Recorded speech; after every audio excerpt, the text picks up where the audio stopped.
Hello, Scratchers. Welcome back. Today, we're here with part 3 of our Pac-Man game tutorial. Make sure to watch the previous parts of this tutorial so you can fully understand how this game is built. And if you want to support us, please subscribe to the channel, leave a like, and hit the notification bell so you don't miss our new videos. Alright, let's get started with part 3 of the tutorial. I hope you enjoy this part as well. Alright, guys, if you made your map like mine, when Pac-Man comes out, when the ghost comes out, it gets stuck. The reason is that the ghost house entrance is narrower than the main walls. So, we need to make the ghost house entrance line up with the walls. Let's test it now and see how it works. Alright, it's fixed. Very good. Now, let's move on to the rest of the work. We're going to create a new sprite and copy Pac-Man's costume onto this new sprite. After that, we'll make it a little bigger and move it below the score. Guys, after doing this, we're going to create 4 costumes for our new sprite. We'll name the first costume 0, the second one 1, the third one 2, and the fourth one 3. The way we're setting this up is for Pac-Man's lives. Guys, just like me, we'll create costumes for Pac-Man's lives. Now, based on the names of our costumes, we'll create Pac-Man's costumes. Alright, guys, now we'll go to the code section and tell Pac-Man's lives to go below the score when we click the green flag. Guys, now we're going to change the name of our score variable from myVariable to coins. After that, we'll create another variable called lives. Alright, now our variables are ready. We'll just hide the lives variable and tell it to set lives to 4 when we click the green flag. Now, we'll tell it to wait 1 second when it receives the start message and then decrease lives by 1. Guys, we're going to name our new sprite lives. Let's test it. Guys, before that, we'll tell the game guide to come to the front when we click the green flag, so it appears in front of all the sprites. Now, let's test it. I don't know why it didn't run. Maybe it's because of the timing, so let's tell it to wait 3 seconds. Guys, I forgot one thing. We'll tell it to continuously change its costume to the lives variable when we click the green flag. This code makes the lives costume become 0 when lives is equal to 0. Guys, I just forgot to make the code blocks bigger so you can see them better. Let's test it. Guys, now, instead of telling it to wait 3 seconds, let's tell it to wait 1 second. Alright, guys, now we need to make Pac-Man lose 1 life whenever it touches a ghost. We'll tell Pac-Man that when it receives the start message, it should continuously check if it's touching a ghost. If it is, it should broadcast the life message and then wait 1 second.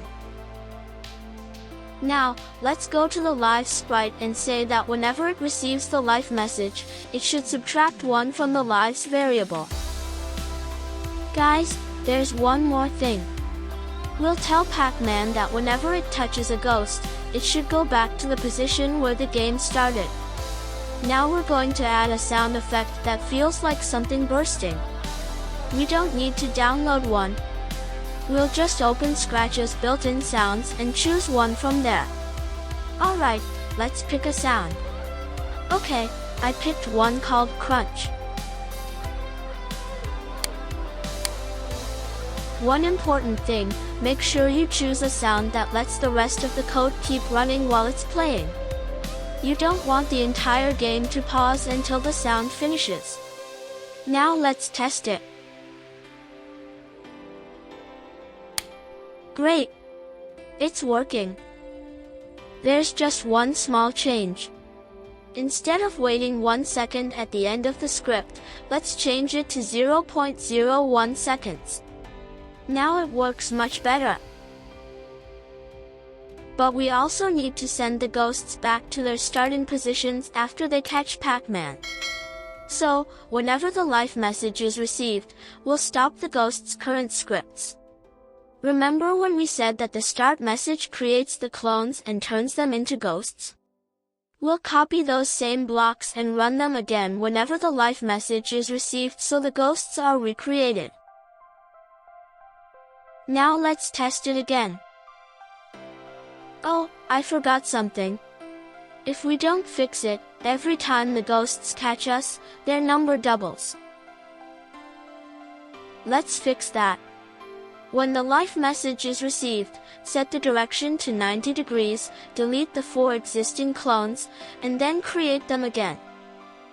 Let's test it one more time. Perfect. Now it's working correctly. Let me explain these blocks one more time. When the life message is received, we stop the current script so everything resets correctly. Then we delete the 4 existing clones. Since we only have 4 ghost clones, this removes all of the old ghosts. After that, new ghost clones are created. Finally, we set the direction to 90 degrees so the ghosts don't appear at strange angles. I hope that explanation helped you understand why we wrote these blocks. Alright, now let's go back to the live sprite. We want the game to end when the player has no lives left. We'll create one more sprite with 5 costumes. When the green flag is clicked, it will continuously check the costume number. Guys, pay close attention here. I really want to emphasize this. Make sure your costume names are numbers, not text. If you use text, you'll have to compare every name separately, but using numbers makes everything much easier. Now we'll say that when the costume number becomes 5. Sorry, let me correct that. When it reaches the correct value, it will broadcast a message called Game Over. After broadcasting that message, we'll stop all the scripts in the game. Alright, guys, now we want a text to appear when we lose, so we know that we've lost the game. Let me check the costumes and see if the original text is already there. If it's not, we'll create it ourselves. It looks like it's not there. I'm looking everywhere, but I can't find anything. Guys, I checked everywhere, but there's nothing there. Alright, so we have to create it ourselves. But first, let's write the code for it. We'll say, when the green flag is clicked, hide, and when you receive the game over message, show. Alright, guys, now we need to work on the design. Our design needs to show that we've lost, so we need to write, game over. You can choose any font you want. I'm going to use a pixel style font. Now let's choose the color for our text.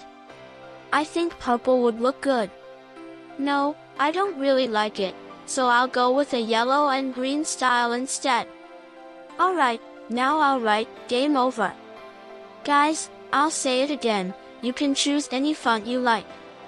Alright, guys, to give my text a nice design, I put the word over underneath game and added a hyphen, so it creates a nice looking design like mine. Now, we'll make a copy of this text and set its outline thickness to 4. Guys, I didn't really like the black outline, so I'm going to choose a dark navy blue color instead. That looks much better. Now we'll tell it to move to the center of our screen. I'm going to make it a little bigger so we can see it better. Well, I think it looks really nice. Guys, now let's go to the ghost sprite and tell it that when it receives the game over message, it should delete all of its clones and stop all of its scripts. Alright, guys, now let's test it. Oh, guys, I just lost one of my lives. I lost another life. I only have 1 life left. Guys, it worked really well. But when the game is over, Pac-Man is still moving. And just to be clear, when I say moving, I mean that Pac-Man can still move around. Guys, to make sure Pac-Man doesn't move after the game is over, we need to tell him that when he receives the game over message, he should stop all of his scripts. Now, let's go to the game over sprite and tell it that when it broadcasts the game over message, in addition to stopping all the other scripts, it should also stop that same script. Now let's test it. Perfect. Guys, now no matter which key we press, Pac-Man doesn't move anymore. Alright, guys, in the original Pac-Man game, if we go through the exit on the left side of the screen, we come out through the exit on the right side. But because we haven't added those codes yet, that doesn't happen in our game. So let's add those codes to make our game more similar to the original Pac-Man. First, I'm going to create a new sprite. Now I'll draw a rectangle for my new sprite.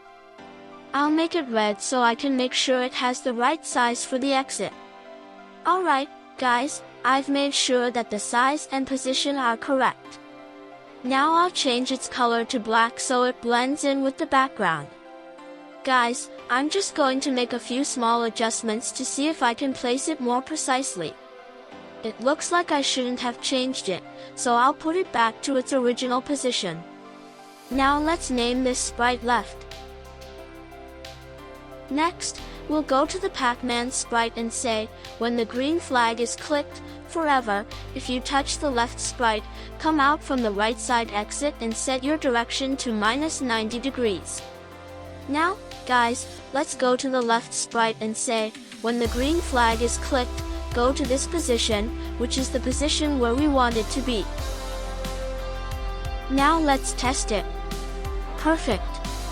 So far, everything has been working really well. Alright, guys, now we'll create another sprite called right. But this time, instead of setting its X position to -210, we'll set it to 210. Now we'll go back to the Pac-Man sprite and say, forever, if you touch the right sprite, this time go to X position -176 instead of 176, and set the direction to 90 degrees. Now let's test it. Alright, guys, look. If I go through the left exit, I come out through the right side. And if I go through the right exit, I come out through the left side. Guys, now we'll tell Pac-Man that if he touches the right sprite, move back 10 steps. We'll do the same thing for the left sprite. This will make sure Pac-Man is positioned more precisely in the right place. Alright, guys, now we need to make it so that when we eat the bigger pellets, we can attack the ghosts. For this, we'll create a new variable called ghost. Now click OK to create the variable. Alright, guys, now we'll go to the Pac-Man sprite and say, forever, set the ghost variable to 0. If you touch the 50-point sprite, set the ghost variable to 1 for 150 times. Let's test it. Alright, it works really well. But now we need to add the code that makes the ghosts get eaten when we touch them. Alright, guys, now we'll go to the ghost sprite and say, when you start as a clone, forever, if the ghost variable is equal to 1, don't do anything for now. Now we'll create a new costume for our ghost. In this costume, the ghost needs to be blue. So we'll say, if the ghost variable is equal to 1, set the color effect to 120, which makes it blue. But guys, keep in mind that when the clones start, their color effect needs to be set to 0, so they stay with their original color and don't keep changing. Now let's go to the new costume we created for the ghost and remove the white part of its eyes. Now, using the line tool, I'll draw a mouth for the ghost. Guys, to give the ghost's mouth the shape we want, we'll use the reshape tool and add several points to the mouth, just like I'm doing. Guys, after you add the points to the mouth, move every other point up and down to give it a wave-like shape. Alright, the shape is ready. I'm going to name this costume Hiya. Now we'll say, if the ghost variable is equal to 1, switch your costume to Haya. Alright, guys, I'm just going to change these codes. Instead of checking if the variable is equal to 0, I'll make it equal to 1 so we can test it. It looks like 1 isn't a good number, so let's try another number. I tried a few things, and I figured out what we need to do to make the ghosts run away from us. In the sine and cosine parts, instead of setting them to 0, we need to use the ghost variable. Let's test it. Oh, guys, why isn't it working? No, it is working. I just don't know why it didn't work that time. Guys, there's one piece of code I forgot to mention. We'll say, if ghost is equal to 0 and we touch the ghosts, then we lose a life. But if ghost is equal to 1, we stay alive. Alright, now we need to create the cherries for our game. In the original Pac-Man game, whenever we ate the bigger pellets, a fruit would appear for us. And if we eat the fruit, our score increases a lot. Let's start designing it. To make our cherry look as accurate as possible, we'll use the cherry in the picture as a reference. First, I'll draw a red circle and set its outline thickness to 1. Then I'll change the outline color to a dark red. Now I'll copy the color from the cherry in the picture and use it for our cherry. I'll draw it. Now let's create the cherry stem. We'll copy the color from the original picture and draw it just like I'm doing. Now, using a darker color, we'll create the end of the stem. Guys, remember how we made those rounded corners on all 4 sides? This time, we'll only make one side rounded. We'll round the corner. Now we'll copy the cherry we created and remove it from the background. Next, we'll create a new sprite and put our cherry inside this new sprite. Let's choose its position. Now let's go to its code and say, when the green flag is clicked, hide forever. If the ghost variable is equal to 1, wait 10 seconds, show, and stop this script. Let's test it. Perfect. But we still haven't added the code that gives us points when we touch the cherry. So let's add the code that gives us points when we touch the cherries. Let's start. We'll go to the Pac-Man sprite and say, forever, if you touch the new sprite. Guys, first, let me check if the original name of this cherry is in the picture. If it's not, we'll name it ourselves. The name isn't there, so we'll just leave it as sprite 1. Let's go back to the code. We said that if you touch sprite 1, add 100 to the score. Now we'll go to sprite 1 and say, if you touch Pac-Man, hide. Let's test it. Guys, that worked perfectly. But we still have a few things left to do. Alright, guys, now let's work on the code for the ghosts. We'll go to the ghost sprite. We'll say, when I start as a clone, forever, if the ghost variable is equal to 1 and I touch Pac-Man, go to the position where you started the game, which is the ghost house, and wait 1.5 seconds. But before those 1.5 seconds, add 50 points to our score. Let's test it. Perfect. But we need to make sure the ghosts don't go inside the ghost house. So now we'll create another costume that only has Pac-Man's eyes. I'll name this costume Nothing.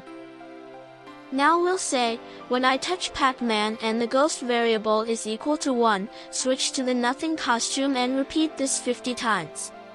Guys, instead of repeating it 150 times, I changed it so that the ghost variable has to be equal to 1 for 50 times. Let's test it. I don't know why it didn't switch to the Nothing costume. Guys, I figured out what the problem is. We need to move this code inside the loop that checks if the ghost variable is equal to 1. Now switch to the Haya costume. Guys, wow, the ghost sprite has gotten really complicated with all these codes. Guys, I just don't know why the ghosts aren't chasing me now. Guys, it works perfectly. The only problem is that after I eat the ghosts, they don't come after us anymore. Guys, I'm going to try a few things here and see if I can make the ghosts chase us again after we eat them. Guys, it looks like nothing is working. Guys, I'm sorry to say this, but it looks like nothing is working. Alright, guys, now we'll go to the backdrops and add some code to make the player win when all the pellets have been eaten. We'll say, when the green flag is clicked, forever, if the score is greater than 1839, broadcast a message called you won. After broadcasting this message, all the scripts will stop.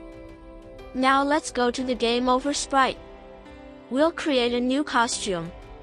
This time, instead of writing game over, we'll write you won. You can choose any font, colors, and other design elements you like. Now let's test it.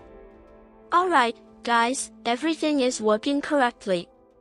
There's just one thing I haven't done yet. We'll say, when you receive the you won message, switch to your second costume, which is the winning costume. But when you receive the you lost message, switch to your first costume, which is the losing costume. And that's it. The tutorial for this game has come to an end. Make sure to watch the previous 2 parts of this tutorial. I hope you enjoyed it and that you can now build this game yourself and have fun playing it. And if you want to support us, don't forget to subscribe, leave a like, and hit the notification bell so you don't miss our upcoming videos. See you in the next video and the next game tutorial. Goodbye.